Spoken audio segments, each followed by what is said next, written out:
दोस्तों, आपको नोटबंदी का वो दौर याद होगा और उस समय प्रधानमंत्री नरेंद्र मोदी जी की तरफ से काले धन को लेकर दिया गया लेक्चर भी आपको अच्छी तरीके से याद होगा कि काले धन को खत्म करने के लिए हम पहल कर रहे हैं और फलाना। आलम यह है कि आज भी ये काला धन खत्म नहीं हुआ है। इसलिए तो सवाल उठते हैं कि किसी भाजपा शासित राज्य में जनता से ज्यादा मंत्रियों की संपत्ति में वृद्धि कैसे हो जाती है। चलिए, ये सवाल तो अब आम हो गए हैं। सवाल ये उठ रहे हैं अब कि जब काला धन खत्म हो गया तो फिर रिजर्व बैंक के बाहर जनता को ही एक बार फिर से लाइन में खड़े क्यों किया गया है।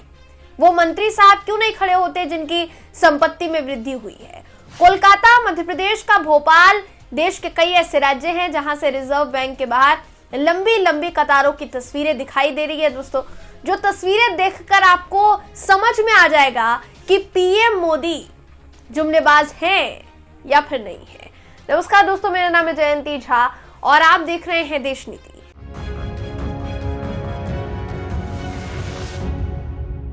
देश नीति, केवल सच्ची और पक्की खबरें। नवंबर का ही महीना था, साल था 2016।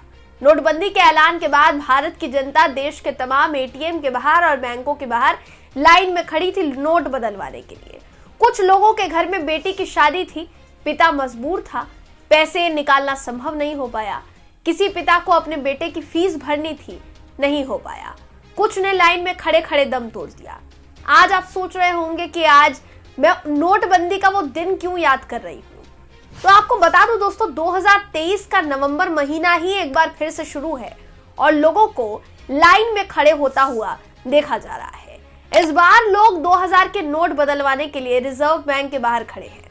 रिजर्व बैंक ऑफ इंडिया के बाहर खड़े होकर अपने नोट बदलवाने के लिए राह निहार रहे हैं। आपको सबसे पहले दिखाते हैं कि कोलकाता में रिजर्व बैंक ऑफ इंडिया के बाहर कितनी लंबी लाइन लगी है।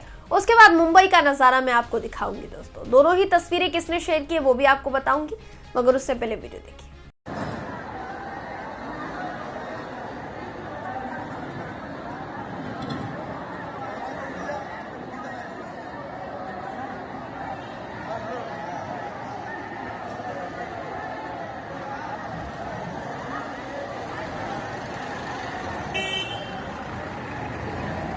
तो ये कोलकाता का हाल था।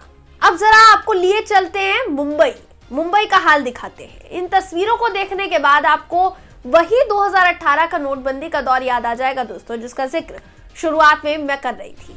ये वीडियो आपको दिखा देते हैं। मुंबई का ये वीडियो बताया जा रहा है, ये वीडियो देखिए।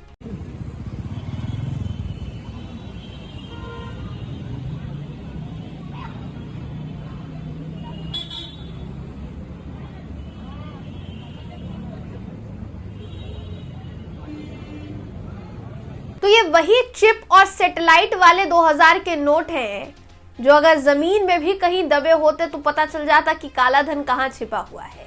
यही तर्क वितर्क दिए थे गोदी मीडिया ने। आज वही मीडिया आपको ये नहीं दिखाएगा कि आप जिन नोटों को बदलवाने के लिए लाइन में खड़े हैं ना, हमने उन नोटों को लेकर कसीदे पड़े थे। ये नहीं बोलेगा वो, क्योंकि मोदी जी ने तो वादा किया था तब कि 2000 के नोटों का आ जाने से काला धन जो है वो खत्म हो जाएगा। अब कह रहे हैं कि 2000 के नोट बंद हो जाने से काला धन खत्म हो जाएगा। काला धन खत्म होगा पता नहीं दोस्तों। बिल्कुल खबरों में छापा जा रहा है कि 5 महीने का वक्त दिया गया था जनता को, अभी तक वो अपने नोट नहीं बदलवा पाए।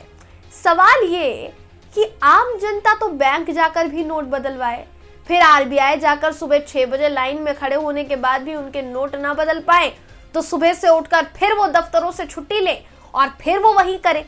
लेकिन क्या यही काम कोई बड़ा उद्योगपति करेगा जिनकी संपत्ति दुगनी चौगुनी होती चली जा रही है? क्या वो नेता करेंगे जिनकी संपत्ति में 600% तक का उछाल आया है? भास्कर ने छापा है कि एमपी में सीएम से ज्यादा धनवान कई मंत्री हैं। 5 साल में मंत्रियों की इनकम 600% तक बढ़ गई है, जबकि आम आदमी की केवल 52% तक इनकम बढ़ी है। आखिर इन मंत्रियों की संपत्ति में इजाफे को काला धन कहा जाए या फिर नहीं कहा जाए, या काला धन का कोई अलग क्राइटेरिया है इनके लिए? मतलब जनता को ये समझना होगा कि भाई हर 6-7 साल में ना नोट बदले जाएंगे, तो पहले से ही अपने दफ्तरों की छुट्टी फिक्स कर लीजिए। अपने घर में होने वाले शादी त्योहार सारे इंतजाम टाल दीजिए, क्योंकि सब छोड़ छाड़ कर आपको बैंक के बाहर लाइन में लगना है। ऊपर से जब जनता अपना सारा समय इस झमेले में दे देगी, तो भी हमारे देश के बचे खुचे इंटेलेक्चुअल्स जो हैं, उन लोगों को चाहिए कि देश का युवा 70 घंटे तक काम करे। रवीश कुमार जी ने इसे लेकर 2 ट्वीट किए हैं। पहले ट्वीट में वो लिखते हैं कि नारायण मूर्ति कहते हैं कि युवाओं को सप्ताह में 70 घंटे काम करना चाहिए। भारत में एक काम कई घंटे लाइन में लगना भी है।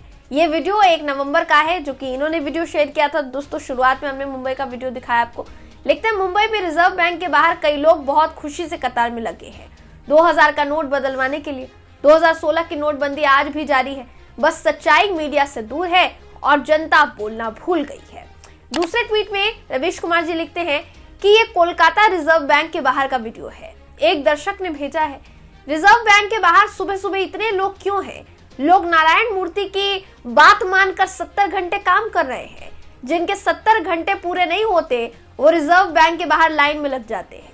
2000 का नोट भी बदला जाता है और 70 घंटे का कोटा भी पूरा हो जाता है। बहुत से लोग सरकारी अस्पतालों की लाइन में लगे कोटा जो है वो पूरा कर रहे होंगे। उसका वीडियो किसी ने नहीं भेजा। तो ये कहीं ना कहीं बहुत सारी चीजों पर ध्यान केंद्रित करवाता है। दोस्तों, हमारे देश की सरकार जो आए दिन कोई ना कोई ऐसा फैसला ले देती है जिससे आपकी आमदनी पर फर्क पड़ेगा, जिससे आपका समय जाया होगा, जिससे आपके ऊपर पूरा का पूरा असर पड़ेगा। लेकिन हमारे देश की सरकार उसको लेकर आपको 10 फैक्ट्स बताएगी। आप उन 10 फैक्ट्स में से किसी भी एक फैक्ट पर रजामंद हो या ना हो, लेकिन आपको उन 10 के 10 फैक्ट्स पर रजामंदी जतानी पड़ेगी, क्योंकि आपकी सरकार ने वो फैसला आप पर थोप दिया है और आपको वो करना ही पड़ेगा। क्योंकि अल्टीमेटली नुकसान और किसी का नहीं होना है, न सरकार का नुकसान होना है, न मित्रों का नुकसान होना है। नुकसान केवल और केवल जनता का होना है।